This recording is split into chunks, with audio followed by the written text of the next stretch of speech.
Today's episode is sponsored by a jewelry brand that I've been loving lately called GG Collective. They're a Canadian woman-owned brand started by two Saskatchewan sisters, which obviously I already love supporting. But the real reason I'm obsessed is their jewelry is waterproof and tarnish free. And honestly, that matters the most for me because I am way too lazy to take my jewelry off every time I shower. I will never remember to put it back on. Wash my hands, not going to put it back on. Go to the gym, not going to put it back on. Or jump in the lake with my kids. I just want to put it on and I want to forget about it because if I take it off, I'm not putting it back on. That's exactly what GG Collective is made for. Their pieces are 18 karat gold, plated, hypoallergenic, important, and designed for everyday life, not just the special occasions. So whether you're running errands, heading to work, or doing the chaos of mom life and just wanting to look a little bit elevated, your jewelry still looks cute. They've got gorgeous hoops, layered necklaces, and simple pieces you can stack and wear daily. If you want jewelry that actually keeps up with real life, go check them out at GG Collective. So it's GIGI Collective.ca or on Instagram at gg.collective. Promise you, you won't regret it.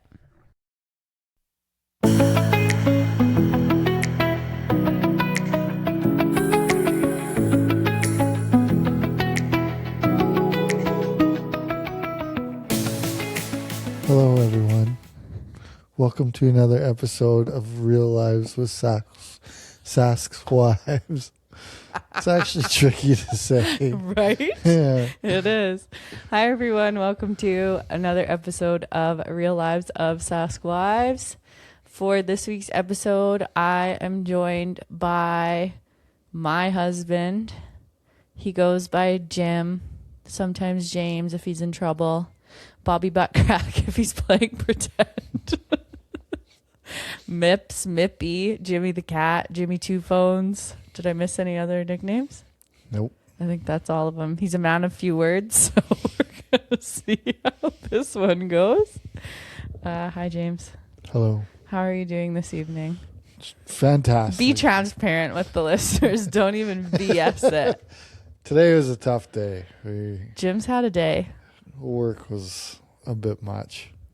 And you're off, so yeah, that says a lot. But we're on a tight schedule here, so the show must go on. Yep. Can we talk first impressions of each other? And you got to give some details because we've ran through this before. We did a trial episode one time just to make sure my mics were working, and the story was pretty sparse. I don't even remember what we talked about then, but I don't know. I guess first episode would be seeing you at first. The first impression would be seeing you at the gym where, I don't know, that was a long time ago. And did you see me the day that I saw you and you were talking about Vegas? Do you remember that? Because I was No, kind of very under the radar. I don't remember. I don't remember that. Okay. The first time I remember seeing you and I knew who you were. Just didn't think much about it. And it wasn't until you went out with my friends one night. Yeah. And then I paid more attention to you. Well, I remember we went to hot yoga. What was that place called? Yoga on 20th or whatever? Yes. Do you remember that? And it was you guys had a little activity club and you guys did yoga together and drinks sometimes, but I hadn't been invited into this club of people from the gym. And I remember you were there and I had showed up with my friends and you kind of gave me a weird look. And I think that's maybe when you... Yeah, I agree. I remember you from that night because I was talking about how much my dog was shedding, and you said, "Oh, you can just give them a pill." That was a different one. I forgot about that. I said, "Isn't there just a pill to make them not shed?" Right. And then another person said, "It's a good thing you're pretty because." And I was like, "That's such a nice compliment. I would never call myself pretty." So There we go. Okay, so. Your first impression was what? That I was dumb. I was an idiot. Yes. And you love idiots. Yeah. A fixer-upper. A picture of her. She's going to require some No. education. I don't know. That's tough to say. I'll tell you mine while you think. Yeah. So obviously we know the first impression of like when I saw you and you're talking about going to Vegas and I was like, what a douche canoe. But then I was reflecting on this before we were recording this and I thought, I have this weird thing in my mind where there's a hierarchy, not as much anymore, but there's a hierarchy in every single space that I've ever been in. Elementary school, there was like a hierarchy of like who the cool kids were, and they were always the older kids. In university, there was like the cool kids in the dorm, and I was like always very socially aware of those titles, I guess, or whatever, right? And so when I joined CrossFit, I very much looked at the people. So for those of you who aren't familiar with CrossFit, at the time there was something called was it called competitive club? Sure. Like where those people did extra training on the weekends. So people that were like really good at it and were doing the workouts as prescribed, so doing like heavy weights, gymnastic movements, whatever, would get together and train together extra on the weekends. And they would be like pretty hard workouts, correct?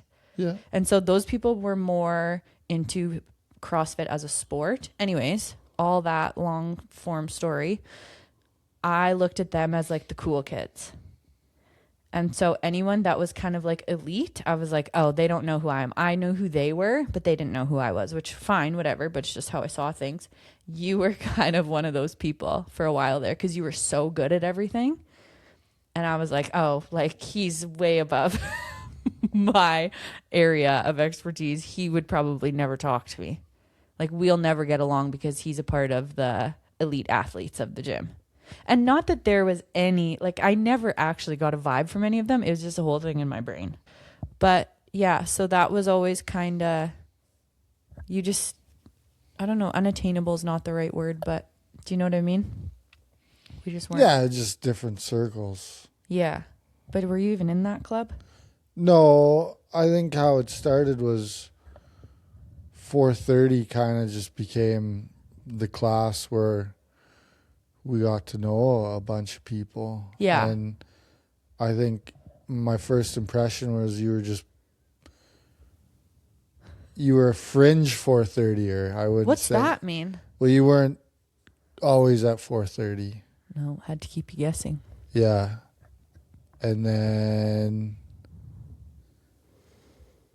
so I kind of got to know you that way. Mm-hmm. And then I would say, yeah, I was a single guy. Of course I'd want to talk to a good-looking 24-year-old, right? A child, yeah, if you will.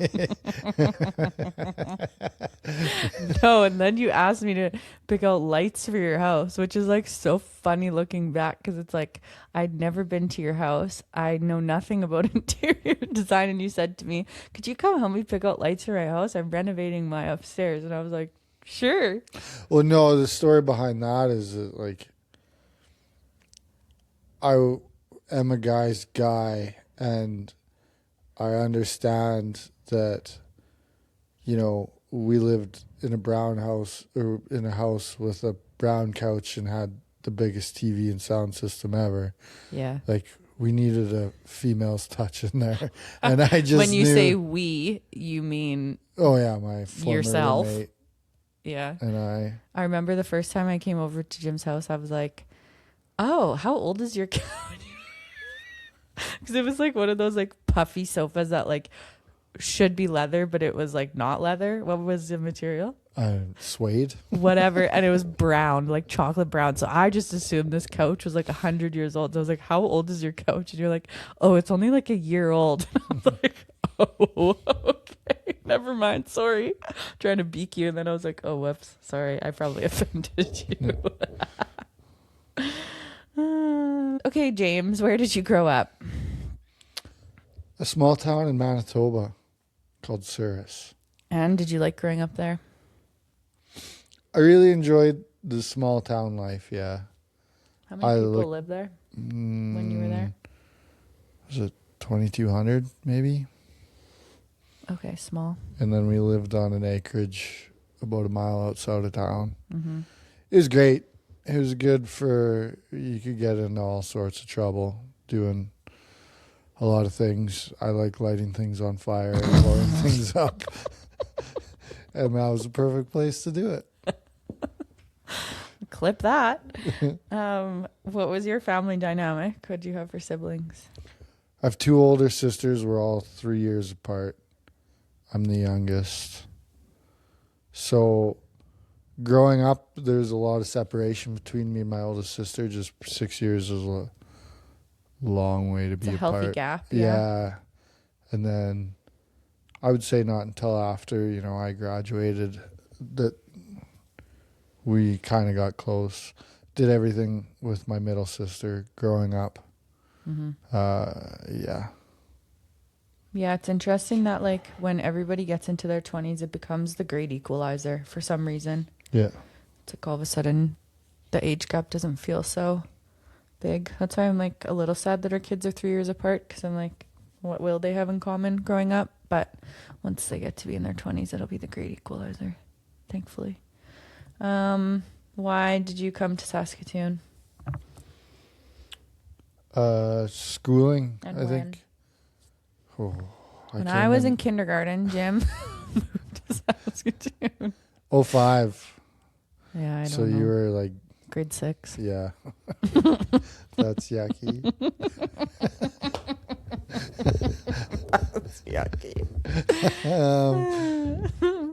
I think it was 05. Yeah, I came here.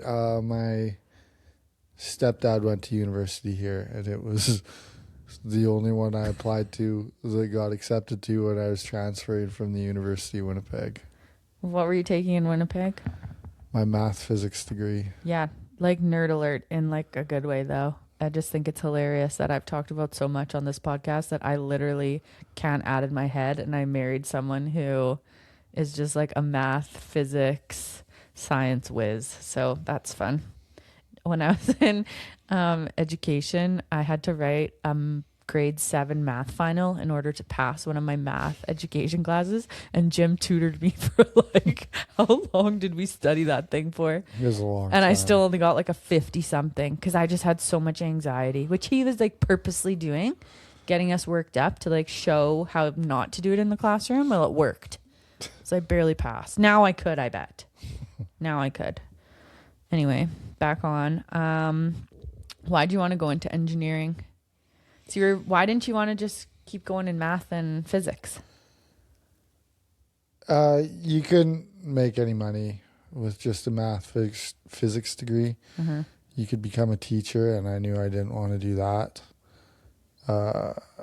So then engineering was, I did teacher, Mr. Dyson, if you're listening. Hi, Mr. Dyson. Welcome to Real Lives of Sask Wives. He kind of pushed me in the direction in grade 10 or 11, and he was really helpful. Started off, I was going to be a chemical engineer, but then I didn't do well in chemistry in university. They taught me how to make rocket fuel, and I tried to do it at home. And in chemistry? Yeah, and it didn't work out so well, so I kind of saw that as a failed attempt. And we also made aspirin in a lab. Oh, that's cool. Yeah, and I took it, and you weren't supposed to do that. So I just figured Jim, jeez. Me and chemistry weren't. Yeah, you made along. poor choices. I got banned from doing, I don't know if I've ever told you this, banned from doing the dissections in biology. I believe that. So they said it's the first day, and it's the first dissection, not first day. And they go, if you mutilate the, what do they call it? It was a fish, but like obviously there's the object, the cadaver, sure, whatever. If you mutilate the cadaver, you are banned from all future dissections. And I was like, okay, sure, whatever. So then we're dissecting this thing, doing what we're supposed to do. Well, I didn't know what mutilate meant, I guess, because we're like, I wonder what the inside of its eye looks like if you cut it open. So we cut the eye open to see, like, doing it out of pure curiosity, not to be psychotic. And the teacher came over and she was like, "This is mutilating. You guys are all banned from the rest of the bio dissection." So I passed that. Nope, not passed. I failed that class with a 28. Wow. But I got bio 30 because you didn't need to have bio 20 to get bio 30. Anyways, okay, so chemical was not for you. What would be a job for a chemical engineer? Like It's an like example. oil and gas industry. Also, dumb me, rocket fuel. Just assume they use gasoline. No, it's like is it Windex and bleach, I think you can make it. Seriously? Yeah. So it's a gas? Yeah, but then the byproduct of that is mustard gas, I believe. So not the best thing to be doing in your house. Okay, I have a really dumb question. Yeah. Mustard I might have to cut. No, I might have to cut it out. When you put gasoline in your car, Yeah. it's liquid, Yeah. but it's called gasoline. Yeah. So was it a gas and they turned it into a liquid? Gasoline? It's not a dumb question. Okay. But it's not a smart one either. I don't have a good answer for it. Okay. Well, just so, yeah, if you see I mean, it turns to like a gas at a certain temperature that's like 20, right? Okay. It has to be a certain temperature. Yeah. Did you have an idea in your brain, like young 20s, maybe younger teenagers, of what the type of person you wanted to marry, the amount of kids you wanted to have, your dream job? Like, did you ever have anything? I don't know, you're a boy, so it's maybe different, but. I don't think I had an idea. I had an ego. Like, I think part of the reason becoming an engineer was because, it fit my ego of, I think this is an acceptable profession. Mm-hmm. And then as you go through engineering, I think it just kind of feeds your ego that you're this important person because you can do hard things. And so I think I had an unhealthy outlook that way. And then as soon as you graduate and you start an engineering job, you go, oh, this isn't glamorous at all. This is quite terrible. Yeah. And I don't think people realize, like, the industry of civil engineering, what that actually looks like, even just like the general masses. When I think of an engineer, I think of a nerd sitting at a computer with his glasses on and his little pinky ring and typing in numbers all day. yeah, well, there's a couple ways you can go, right? Like there's project management or like design or, so there's either a field job or an office job. And I was more of the field type, getting out and going out, which I really enjoyed. But you get humbled pretty quick by some people that have been in the industry a long time. And you're this young guy coming out of school that thinks you know everything. It's like being a teenager, essentially. And then you just figure out, you're like, wait, I know nothing. And I feel like a lot of people feel that way when they get out of university. Right. You think you know so much. You're like, there's not anything else I could possibly learn. And then you're like, oh, actually, I learned nothing that applies to this. Yeah. And I was lucky enough to have a few people that sat me down and were able to teach me and to learn from. I was fairly stubborn, so it took a while. But, yeah. Wow. It's amazing that you've admitted that you're stubborn. I've never heard you say that before. Yeah. 10 years. Yeah. I don't know why you lie on here all the time. So did you have like a number of kids you wanted or anything? No, I had none of that. I think like the dream was maybe to have kids early and be young so that when your kids grow up, I always kind of dreamed about, this is where my head was at the time, drinking with them once they turned 20. I was like, that's going to be really fun. And so I was like, well, if I have them when I'm 25, that means I'll be like 45 when they're 20. And obviously that didn't happen. Kind of the opposite. Not really, no. You're about 20 years late on Yeah. that dream. Yeah. Instead, And you'll be 87 when you're Yeah. No, I'm just kidding. be retiring. Yeah. Hopefully they can come to, when they're old enough to come to my retirement Did party. you have any like dream of like what type of person you wanted to marry? And when I say this, like I wasn't like, I want someone who's tall and whatever. Like my thing was I wanted to marry someone who was university educated. Unbeknownst to my terrible ex-boyfriends, I wanted to marry someone university Sure educated. took you a while to find someone. But I did. Yeah. But I did. No regrets. Ha. The funny thing about this is I think in university I was like, okay, I want to marry someone who's getting a degree, but someone who's not going to be in a lot of student debt. Why is that funny? Well, and yeah, I didn't really have any. How do you get someone that's like a unicorn? I know. I didn't really think about it. Yeah. And I think, yeah, I don't know. No, that's fair. I think that's a good answer. Kind of the same then. Look at we found each other, but you found a girl with all the debt in the world. Okay, did you have a vision of what life would look like by 40? You kind of alluded to that with children, but did you have an idea of like where you wanted to be in your career or? No, I think it's just kind of what my parents were at 40, right? Like I remember going to my mom's 40th birthday party and just, you know, what family was then, and obviously didn't happen that way. But I don't think I had any expectations. My mom at her 40th birthday, she's going to tell me to cut this out. I'm not going to listen. We rented a hot tub, like a, you know, those portable like blow up ones. And she went into it fully clothed at I don't know what time, but it was late in the night. There's a picture somewhere of her just fully clothed, drenched. It's like, what are you doing? Okay, so no vision really. That's okay. So it's an old age to be looking at. Well, I think 40's changed a lot too. Like even Yeah.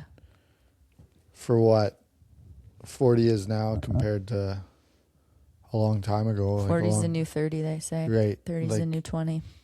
When I was a kid, everybody was done having kids by the time they were 40. Now, so many people are, you know, just not starting, but maybe early into it. It was certainly an anomaly to reproduce around the age of 40. Right. You were done by like 30, definitely 35, Mm-hmm.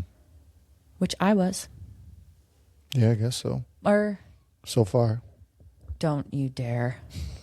Don't even put that into the universe. Talk to me about the early years of us being together. Favorite trips, fun things we did together, any memories that stand out? That's not a good question. Why? It's too vague.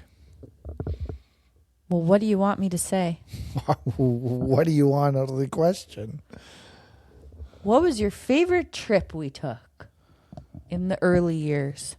We went on a lot of trips when. Yeah, we did. You were really showing up and Yeah. showing out at the start. I know I had a catch, so I had to keep you because I was on the road a lot. Yeah, you were. Jim did the nicest thing for me when we first started dating. He sent like a care package so I lived out at my family's cabin and worked at the golf course out there, and he worked on the road obviously, and he sent a care package with my best friend to the lake, and it was like full of, what the heck did you get me? There's like so many golf balls because I was hitting all of them into the water, and a big stuffed cow that Grace still sleeps with every single night. What else was in there? Candy, maybe like a puzzle or something, like something. I think so. Yeah, there's a whole bunch of stuff in there. And then like a couple of years later, I found the little sticky note, and he was making a list of all the things he was going to put in the care package. It was so cute. That was at the start. Yeah. And yeah, we went to Banff right off the start. I was like, this guy has money. He got us like a corner room, big old suite on Banff Ave. Yeah, I paid, I think, $400 for the weekend for that hotel room. That's cheap now in I comparison. I know. Now it's $400 a night. Yeah. Yeah, those were the good times. I liked going to Florida too. That was fun. Florida was fun. And now I know you and how we just went on a trip without a plan. You must have been insane because there's no way we could do that now. Well, personally, to reflect back on that, you probably could have saved a lot of money if we did a little more planning. Yeah, but we would have never, well, maybe. Yeah, Florida was probably my favorite just because we went and saw the Lions. We went to Carol Baskins before she was famous. 2017, 2018, I think. And so this was like way pre-Tiger King. And Jim was really into, who is that guy? He was like white jaguar, black. Yeah, black jaguar, white tiger. Yeah, and he was like a rescue for lions and tigers or whatever. And he was like always bashing this big cat rescue. But I was like, hey, Jim, there's this big cat rescue. Should we go to it? And you're like, well, my guy that I follow kind of bashes it. I was like, well, it looks so cool. And it was really cool. It was fun. And they really spun it in a way to make it seem like very humane for the animals and that they were, but it still was kind of a zoo. But better than like an actual zoo. Yeah. But yeah, and then Tiger King came out and we were like, oh my God, we went there. Oh my God, that's the girl who toured us around there. That was crazy. That was crazy. We never saw Carol Baskin though. No. We didn't. We only saw just our tour guide. Yeah, that was so cool. And like all the stories of the animals and where they came from and stuff. Yeah, if you're ever was that in Tampa? Yeah. If you're ever in Tampa, go to Big Cat Rescue. It's pretty freaking cool. Okay, were there any favorite things that we did together in the early times that you remember? Well, I think, was that not it? Well, those are just trips. Well, that's a favorite thing. Semantics with this man, I tell you. Should have been a politician. I don't know. I don't remember favorite things. I just remember that we really, I feel, made our time together count when it was like summer because we didn't get very much of it. So we were always doing, like we were always fitting a lot of things in a weekend. And then when it came to winter, we were just couch patats. Yeah. I loved when we did movie marathons over a weekend. We wouldn't talk to anyone except each other and we'd just watch like all the Hunger Game movies or all the Twilight movies or like whatever. We'd just do a different one every weekend. Yeah, that was pretty fun. Yeah, those are good times. Or man, we'd go to Bulk Barn and get candy. Oh yeah, one time I got sour Skittles. Do you remember this? Yes. And I loved them so much, but my tongue was starting to get raw, so I started putting them in different pockets of my mouth so I could keep eating them. But then my entire mouth was raw for like 3 days after, and I was like, what a dumb decision that was. Oh, I don't really like sour Skittles anymore because of that. Actually, I'm a little bit scarred, I think. Haven't eaten them since. Yeah, that was fun. I liked doing that a lot, actually. We were definitely sloths in the winter. Okay, we got married in the middle of COVID, so we didn't actually really get a real honeymoon. Where would your dream honeymoon destination be? Oh, I don't know. Like you're looking out into the distance like these are surprise questions. Well, I know. And I read this one and I said, I don't think you know me if you're asking me this question. What do you mean? I know the answer to all these questions. We're building a picture for the listeners. Of course I know every freaking answer. I've been with you for 10 years. What do you mean? Well, hey, pretend to do this thing that you're never going to do. What do you mean? We could go on a trip there. Say where it is, loser. Where is it? You say it first. I don't know. You don't know where you would go for a honeymoon? No. You're a liar. Tell me. No. You figure it out. I don't know. Sometimes with you. You're lucky you're cute, honestly. You would go to either New Zealand or Ireland, Scotland. Well, yeah, but I wouldn't go there as a honeymoon because I know you wouldn't want to go. Well, you'd be going alone. Yeah. That was my whole thing. I was going to make a joke because you're going to say I would go to Ireland, Scotland, wherever is it England? I don't know. Don't care. Whatever. You were going to say that, and then I was going to say, "Oh, and who would you be going with?" Yeah. I could settle on maybe New Zealand, but I'd rather go to Greece. My dream honeymoon would be Regina. Shut up. They have a really nice casino there. You don't even gamble. Remember when we went to Vegas and we were Maybe the pretending Moose like Jaw Spa. what? Maybe the Moose Jaw Spa. Oh my god. Moose Jaw called Jim. He wants a sponsorship. We went to Vegas and we were pretending like we gamble, and both of us were so stressed out. How much money did we even gamble? Like less than 100, maybe close to it. And we're like, yeah, no, we're done. Like, this is ridiculous. Yeah. I was trying to learn Baccarat. Is that what that was? Yeah, which is not easy to do once you've been drinking. Yeah. Wouldn't recommend. I didn't even know that's what it was called, honestly. Or was it craps? I think it was craps. Craps is craps, It yeah. was craps. Okay, next on the list. We're going to get a little deep here, hun. Are you ready? Yep. I would like to hear your experience. I don't think we've ever really talked about your experience of navigating all the fertility struggles that we went through. So maybe talk about, because I've been very open on here. I have like an entire episode. Did you listen to it? Yeah, you did. Yeah, I did. My entire fertility episode. So I miscarried, then had Grace, then I miscarried 3 times, and then I had Harvey. So maybe talk about, I don't know where to start even with that. Go wherever you feel right. I think the hardest part about it is you really can't do anything, right? Like, it's so much of trying and then waiting. Yeah. And then when things don't go right, it's just more waiting. And then, like, you kind of don't have a direction to go. You think you do, but then whatever the doctor says, no, do this, then that, then this. And then, yeah, it was tough.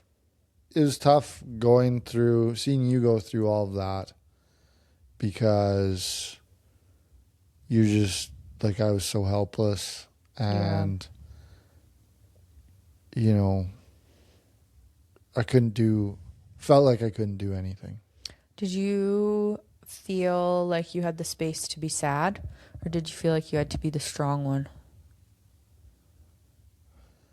Yeah, I think absolutely you could be sad, because you can be sad and strong. Yeah. And I never thought that. It was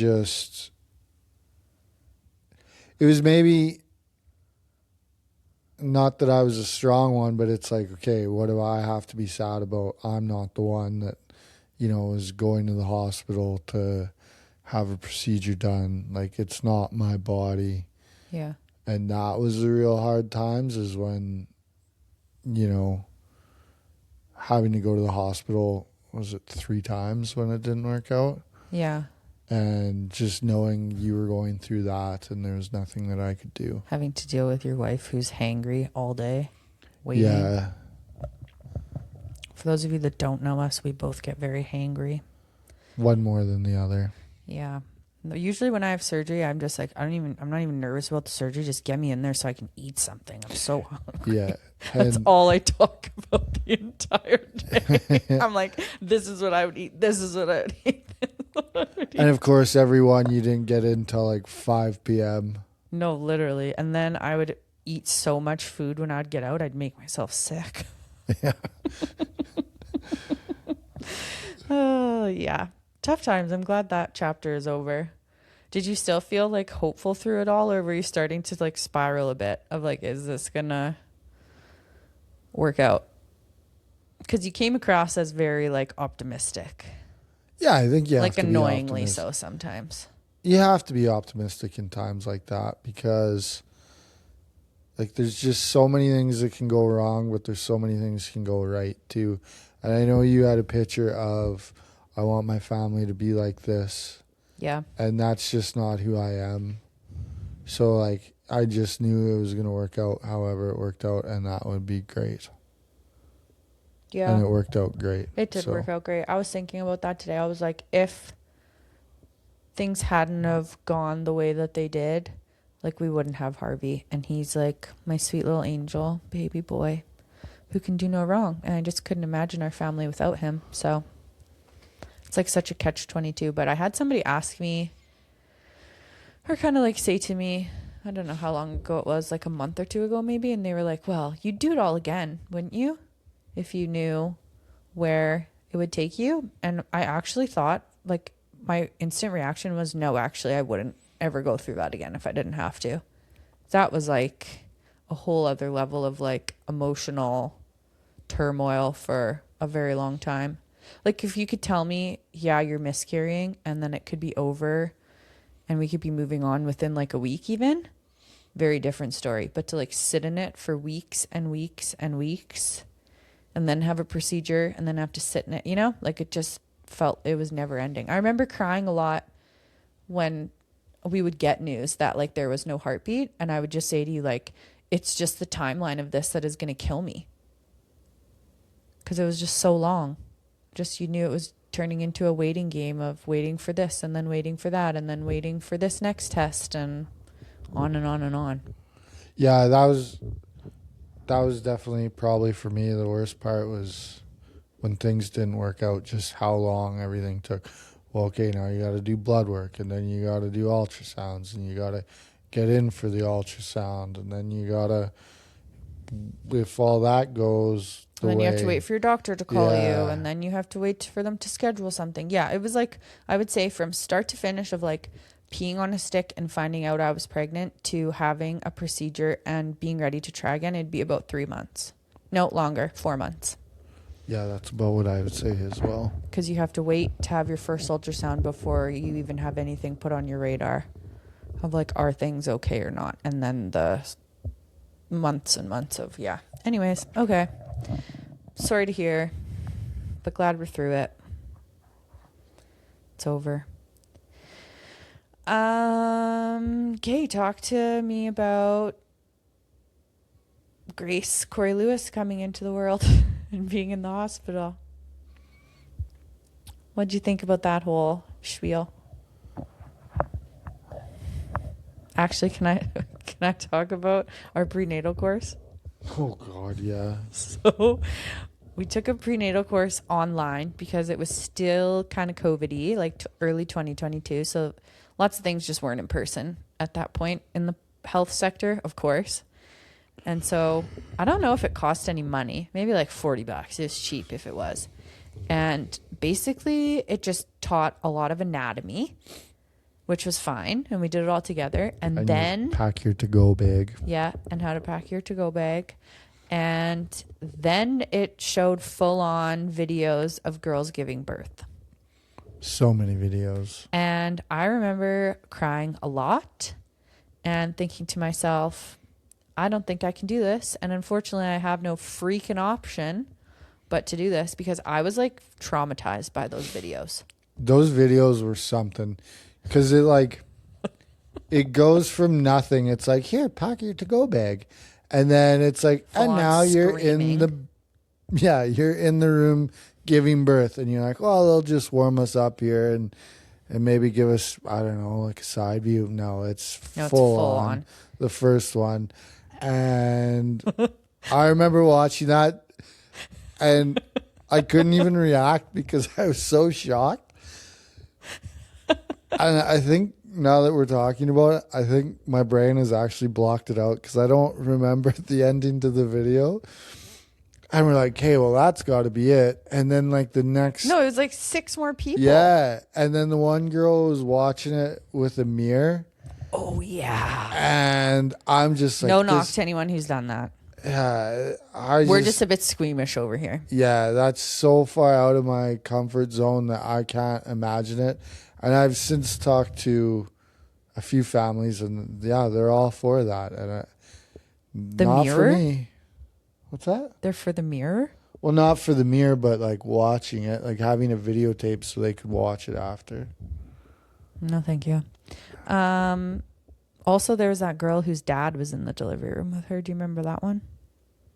No. That was a little strange, but whatever. Teach their own, of course. Yeah. Okay, what do you think was the best thing about becoming a dad?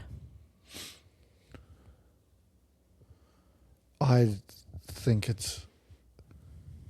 I don't know. There's a bunch of things. It's like when you come home and they're so excited to see you and tell you about their day. That's pretty amazing to be a part of. Yeah. It's pretty amazing to see, when they learn something new and how pumped they are to do that. Yeah. And just like how many new things they learn is amazing, whether it's words or putting on their shoes themselves and they're on the wrong feet, but they're just so proud of it. And you're just like, that's fantastic. Yeah. Oh, yeah. Those were the good times. I think too, like, because she was our first and she was like pretty advanced physically, that we just thought she was like the smartest, coolest kid ever. It was like, yeah, she can crawl and she's only 7 months. And it was like, well, like most babies crawl around. We just thought she was so much smarter. Well, she was smart, but like we just were like so amazed by it all because we had never experienced all of the milestones. And I think I never, like, both my sisters have kids, and I never really paid attention to any of those milestones. I was just like, oh, yeah, whatever, kids crawl. Yeah. And then when they start doing it, you're like, oh, my God, have you seen this? Like, look at this. They can do that. Yeah. And, yeah, every baby learns how to do that. I think it's different when it's your own, too, because you see them every single day. Yeah. Whereas, like, when you see your nieces and nephews, you kind of just assume, like, they're going to be, you're like, wow, they got so much bigger. But yeah, when I'd go on work trips and miss, like, 3 nights maybe, and I'd come back, I'd be like, oh, you've changed so much. Yeah, you would say, she's so big. Yeah. Wow. But I think the fun part of having, like, a second, too, is that now we really know what to expect with, like, milestones and whatever. And I'm like, Harvey's smart. Like, you can see his wheels turning. And I'm like, I didn't see that with Grace because I didn't really think that her wheels would be turning when she's still a baby, but like you can see the focus in his eyes. You could tell what he wants to do, but he just doesn't have the fine motor skills to do it yet. It's actually quite impressive. Well, and I think with your second, it's interesting to see how much different they are. Like, Grace was always such a determined little baby. Like, she was going to get from point A to point B no matter how much. And she wasn't happy until she could physically move herself. Right. And he just kind of tries to do something, and if it doesn't go his way, he's okay. Yeah, he's like, whatever. I can just sit here then. Right. It's easier to just sit here maybe. Yeah. But I think also when it's your first baby, you kind of just assume that all babies do it the exact same way and have the exact same personality. Like, you don't realize till you have your second one how quick their personality actually shows. Yeah. Yeah, absolutely. You don't understand. Oh, I didn't understand. Yeah, you don't know until you know. How they become their own person and then how that person evolves over time. Yeah. What's your favorite age that Grace has been so far? Honestly, after like 9 months, it's been awesome. I've loved everything. Yeah. It only gets more fun. Yeah. Once they can kind of tell you what they want or show you what they want, and they can move and, kind of show emotion too, other than hungry. Yeah. It's a pretty good time. Well, I think ever since she was like a year, we've always said like, oh, this is our favorite age. Yeah. They've all been so fun. I don't love like the tantrums and meltdowns. Those are a little bit much, but Yeah, once you can throw them around a little bit, this is good. yeah, they're a little hardy. You can play with them Yeah, once they physically. got a little head support and neck strength, yeah. Yeah. What's your favorite thing to do with Grace? I don't know. I think honestly, I like just hanging out with her. I think the spontaneous times her and I end up doing something like walking to the park or going on a vehicle ride.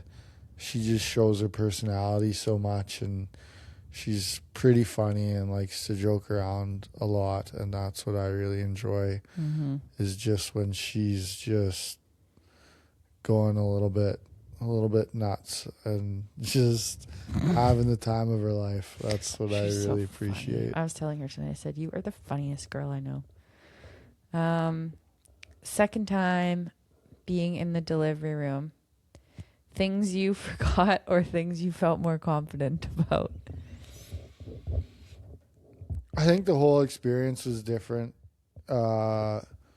Just because Grace, no idea what was going to happen next. Was it going to be short? Was it going to be long? With Harvey, it was kind of the same timeline, but just a little bit. It was better Yeah. for time of day. Because it was kind of with her, it was a all-night sort of thing, but at least maybe I got to sleep the night before Harvey was born, and like we were prepared. I slept. Yeah. Yeah, I slept fine. And then we were prepared going in, knowing kind of what the day was going to look like. For context, I got induced at like 3 p.m. on whatever day, and I got a balloon, so I got to go home.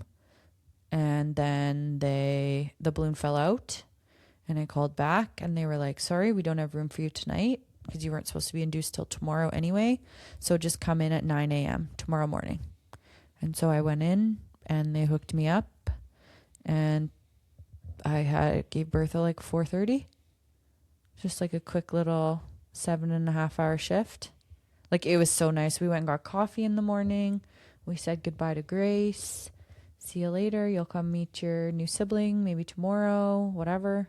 Chill. Yeah. Jim had a meeting Yeah. that he did Yeah. from his laptop while I watched a movie while I was getting like all the stuff set up. Like it was real chill. Yeah, and I think the thing with Harvey was like it was super chill, and then all of a sudden it was just go time. Whereas like Yeah. Grace, I kind of feel like there was a ramp up. Like okay, it's your epidural, and now you're getting contractions, and now the contractions are getting stronger. And with Harvey, it was like, oh, you've got contractions. Okay, we're going, and that was a totally different experience. Yeah, that was like, we really did not think. I think the nurse had an idea that I was going to be, because I remember she told her student, like, oh, maybe you'll get to see a birth before you leave at 5 or whatever, 4. So then she was like, oh, I really thought you were going to give birth at 4, before 4 today. But yeah, it was just all of a sudden I was like, there's so much pressure on my bladder. I keep peeing my pants. And then they put me in a position and boom, it was time to push. And I remember texting, like I was still with it enough to be like, I keep peeing my pants with every contraction because there's so much pressure on my bladder. It's the weirdest sensation. And so then my friend who's a retired labor and delivery nurse was like, oh, it's probably happening soon. And then I remember you text my sister and you're like, she's pushing now. It was like 2 minutes after I texted her. Yeah, that was crazy. Yeah, and then Smells? yeah, smells were the same. Did I scream louder, do you think? No, It was way more painful with Harvey. it was the same from my point of view. Okay. Well, I had a sore throat for 3 days after Harvey, so I think I probably screamed louder. And then I think when Grace was born, I had no idea what to do with the baby. Yeah. And I've never held one that fresh before. So like that was all a trip, and I think just being a little bit more comfortable with Harvey, knowing I'm not gonna squish him or he's just gonna jump out of the bed was comforting to me. I remember being like, I don't know if I ever vocalized it to you, but being really nervous to have a second because I was really worried of how hard it was going to be on our marriage, because I feel like as much as that first year was like obviously great for our marriage in the long term, living it was really hard. Just like both of us navigating becoming parents. And for some reason, I guess because it's the only experience you've had, I just assumed it was going to be very similar to that. And I was like, oh man, like I remember saying, I'm really going to miss you and I'm going to hate you for a while and I don't want to. And then it was like, what, night 5? I have the text, I saved it. And I was like, I love you so much and I just want you to know I don't hate you at all. Because then I remember I was like going to go have a shower, but he was crying and I said, are you good? And you're like, I've done this for 3 years already. We're fine. Go have a shower. And I was like, oh, this is going to be so much better this time. Like, we're not learning anymore. We're just doing. Like, what a relief. Yeah.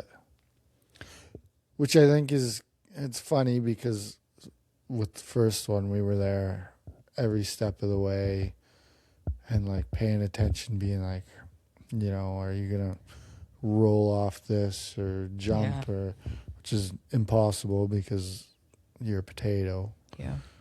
And then with the second one, you're like, okay, yeah, I can cook while holding. Oh, God, yeah. It's like, why did we ever think we could? It was like such a burden to have one. Yeah. You know? Like, now 1 is 0, really. Okay, what's your favorite thing about having 2 kids now? I think watching them interact actually is probably the best thing, and just seeing like how much they love each other is pretty crazy. Yeah.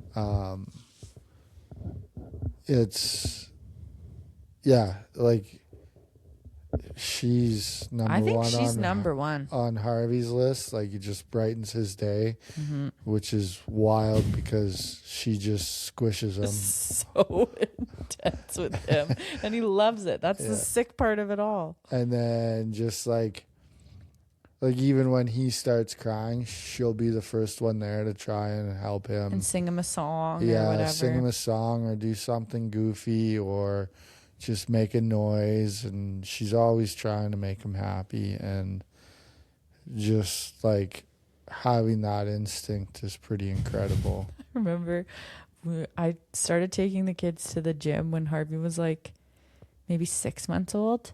And so Grace had been going since literally she was 6 weeks old, very used to it. She goes in a separate little area where there's a TV and she has snacks and whatever. Harvey would come out on the gym floor with me in like an exerciser. And it was like maybe our 3rd day going as the 3 of us. And he was really upset. And so I said to the coach, do you mind just holding him so I can finish the workout? And so she holds him and he's fine. He's like looking around. He's happy. That's all he wanted, to be held. Grace is losing her mind in the kids area. Mom, somebody has Harvey. And she's like about to get really upset. I said, it's okay, Grace. She's helping. Like she's just and she's watching a movie. How did she even notice? He must have like walked by the window or something, but just worked up.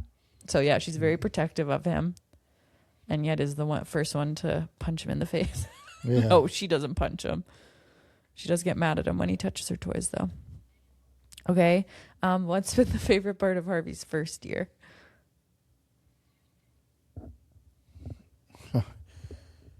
Just seeing how much different he is than Grace, and just seeing, like, you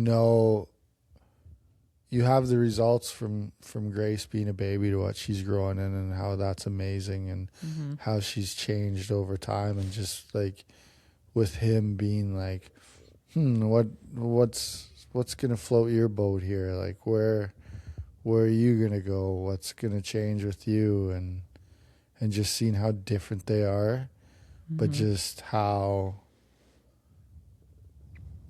different he is, and how it works right? He's Like, just like such a sweet, gentle soul, is how I would describe him.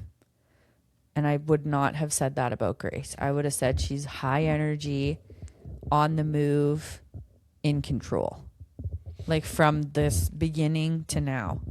And so I'm interested to see how that translates into him being a toddler. He just loves to play with that toilet, though. yeah. I hate that. Yeah, like, What's Harvey's favorite food? Toilet paper. but like, you just like, Grace wanted nothing to do with getting into cupboards or No, she did not. light sockets, and Harvey just, that's his favorite thing to do. He's so curious compared to her. Right. And then she, loved kind of moving around, and he's just happy to sit there and play with the same thing for 45 minutes. And Yeah. it's just so different. I really, truly did not understand the whole, like, some kids just like to play on their own until we had a second. I was like, oh, if they were all like you and could just play with whatever, as long as you were, like, in the general vicinity, he'll play. She was never like that. She's still like that. You got to play with her. The only time she plays independently is when she's supposed to be eating. Yeah. It's fun to watch them, though. They're a good pair, those two. What's your favorite book to read with the kids?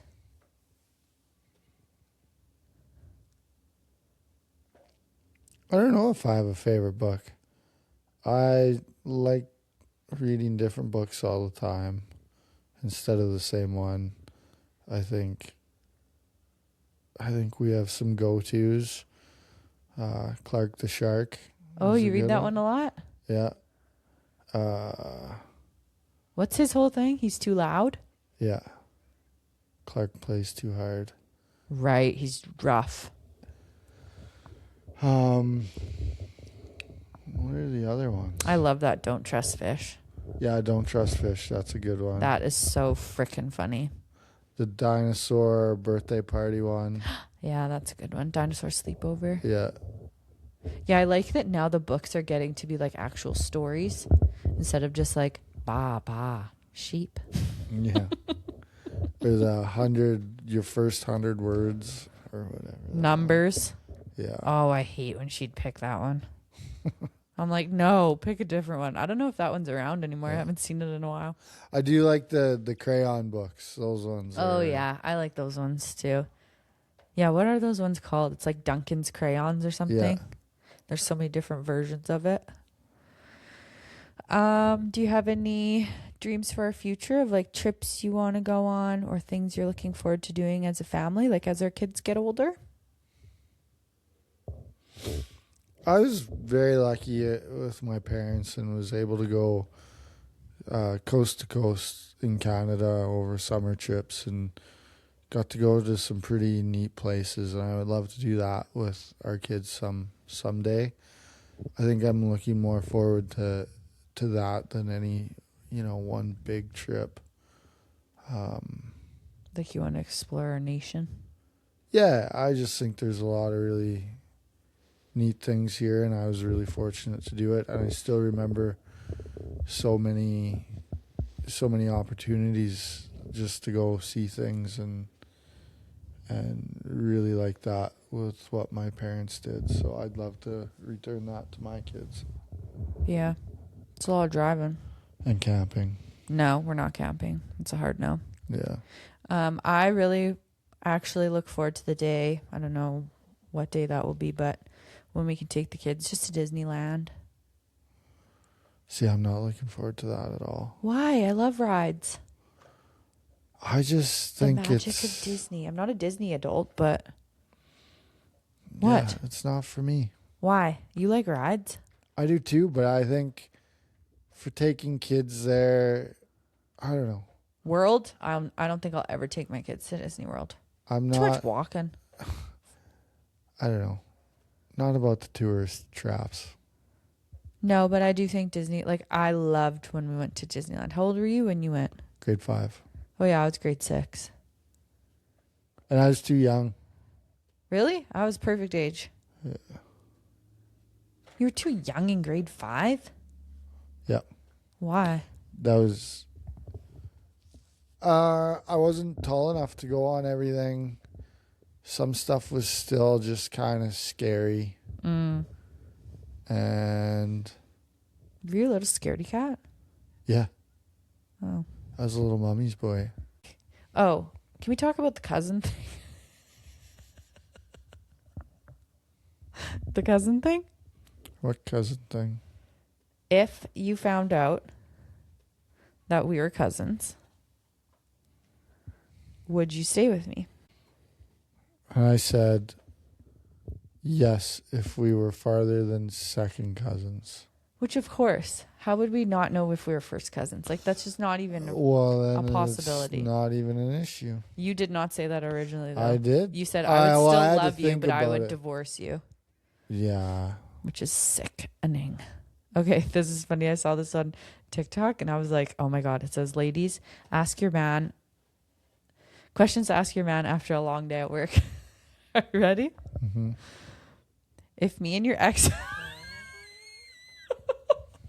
If me and your ex switch bodies, who would you continue the relationship? Jesus. Don't answer these. I don't want to fight with you tonight. I don't even know how to answer that one. Isn't that so funny? Just wait, they get worse. Yeah. Which one of your friends likes me the least? Next one. Oh, this one, I was like, Rob. no, Rob loves me. Which female coworker do you have the most chemistry with?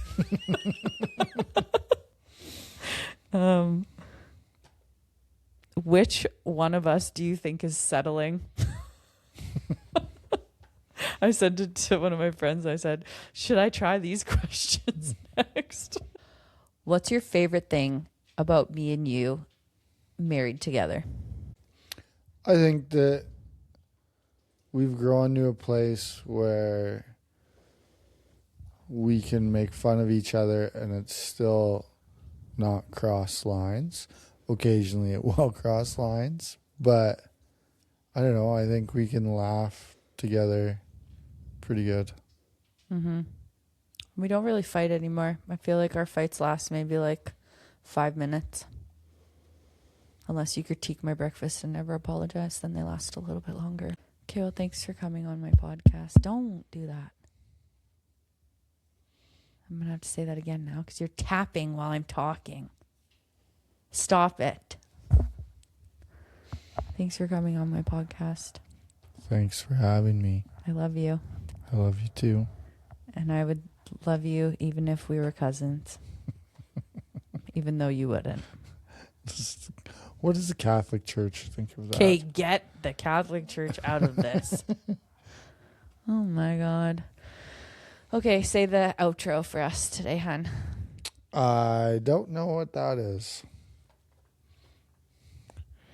Keep calm and chive on. No. Oh my God. Did you know some of my friends are on there? No. Yeah. I should tell you about that after. Okay, see if you can. See, just try. Thanks for having your morning wine or afternoon coffee with us. Please stay tuned for our next episode. I love you.